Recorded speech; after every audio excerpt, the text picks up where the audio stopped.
Greetings, everyone. I pray that you are well. Today, we have a lot of really serious topics to kind of talk about. We're going to be talking about sage, burning, smoking, smoking marijuana, taking drugs, and other hallucinogens and psychoactive plant-based drugs. And so this is a very, very serious topic today. And then we're going to actually discuss what the scriptures say about these different things. Now, several people have been asking me about burning sage. I don't know, there is just like all of a sudden this big phenomenon and craze about sage lately. I don't understand what it is, but the only thing I can think of is that it is the people that are ruling, the elites, that it's probably an agenda. You have to understand that with these agendas that they have going on, it takes us outside of the will of the Creator. All of the things that they're pushing. You know, the Creator tells us to be ye separate from the world, from the people that are out there. So if you find yourself doing things that people in the world are doing, then it's more than likely not the correct thing to do. You just have to kind of gauge it in that manner. Smudging, also known as saging and also burning sage, has recently become increasingly popular among melanated people in the Americas. I say among melanated people is because a lot of the Caucasians, they have been doing this for quite some time. In fact, it goes back centuries when people started saging and burning sage and other psychoactive drugs. So, like I said, people have been asking me about it. So we're going to talk about it. We're going to talk about where smudging originated. Let's talk about where and how it started. The ritual of burning herbs and resins is common to many cultures in the world. Burning sage is one of the oldest methods of cleansing a person, a group of people, or a space amongst those that do it. Native American sage burning is the most commonly recognized form of smudging today.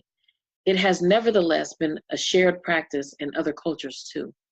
From the ancient Celtic Druids, who used sage as a sacred herb as well as for medicinal purposes, to the indigenous peoples of the Amazon, sage burning ceremonies are still practiced to this day. You must understand, though, who these people are that were doing the sage burning. The wicked holidays, or so-called holidays, they got their start from the Druids. Now, the Druids were some of the people that had started doing the sage burning. They sacrificed humans, people. They did all sorts of other wickedness in their ceremonies, sexual revelries, and just everything that the scriptures cautions us against doing that says that it's a sin. This is what these Druid people were up to. This is what they did. This is the type of lifestyle that they lived. And they did wicked type ceremonies. And guess what? As always, the Roman Catholic Church adopted a lot of these practices. They threw some of them out, and then they packaged it up, and they called them holidays. These were wicked people. You have to understand that we're burning sage. The Latin for sage, salvia, stems from the word to heal. Smudging has long been used to connect to the spiritual realm or enhance intuition. Lovers of the Creator, though, however, do not connect with the spiritual realm through burning any type of herbs, through smoking. We connect through prayer, fasting, and supplication and meditation to the Creator and no other entity. What is sage? Now, first of all, there are 6 different types of sage that are out there. It all depends upon which one you're talking about. Some of it is used for cooking.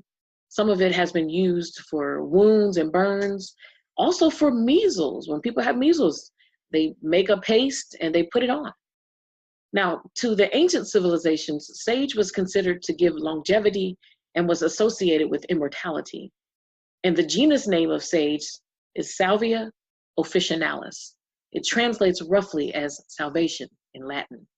So they looked up to this plant, highly, highly looked up to this plant. Salvation, okay? This is what they named it, the salvation plant. It's said to have many curative powers for the reason why they hold this plant in such high esteem. It was prized for tea by the Chinese, who would trade their own green tea for it. Now, there are the 2 types of sage that I'm going to be talking about today are the most popular ones, and the ones that are used the most, like for burning sage and also for ingesting and smoking it, because a lot of times people smoke it just like they do marijuana. Because sage was considered to give longevity and was associated with immortality in ancient times, sage was burned and smoked because Salvia divinorum has psychoactive properties, just like marijuana, and it gives a gateway into the spirit world. Sage is said to improve the mood.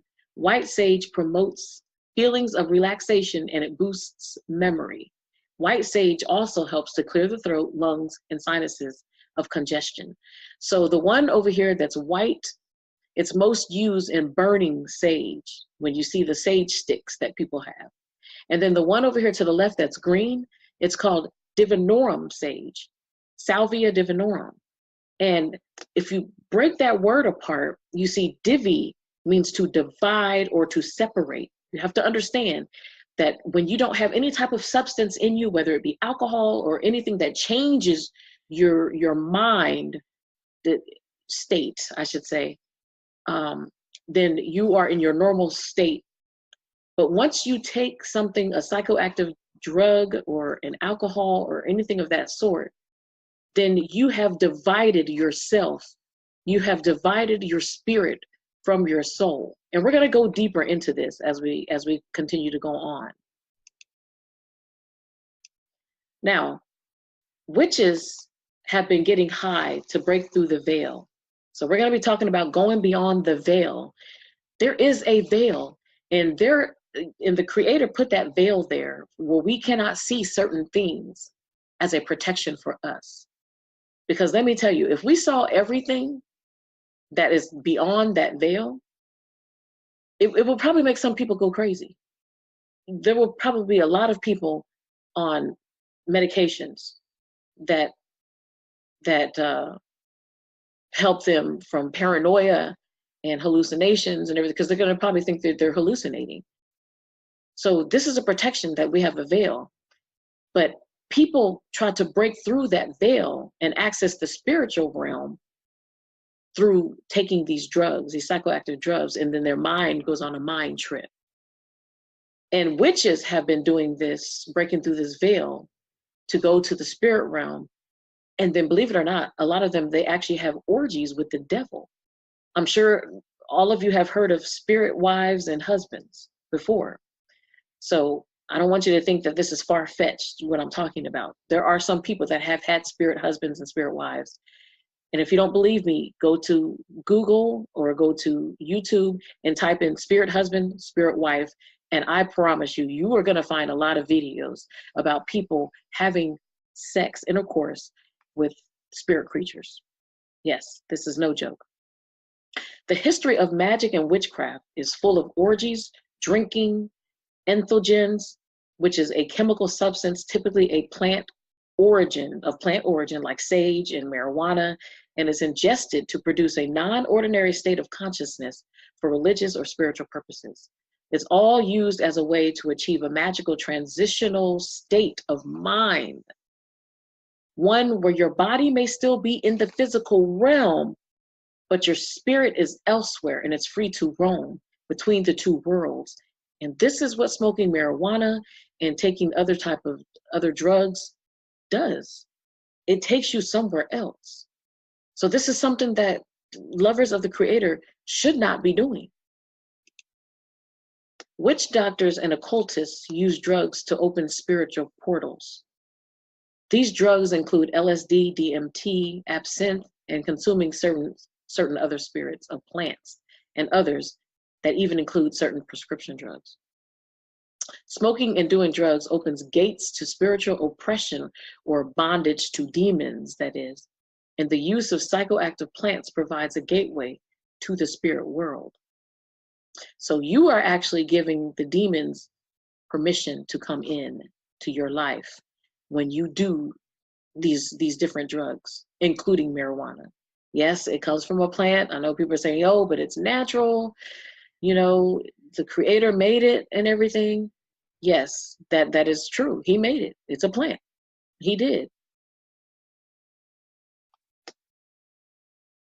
But the things that it has been used for, is what's in question.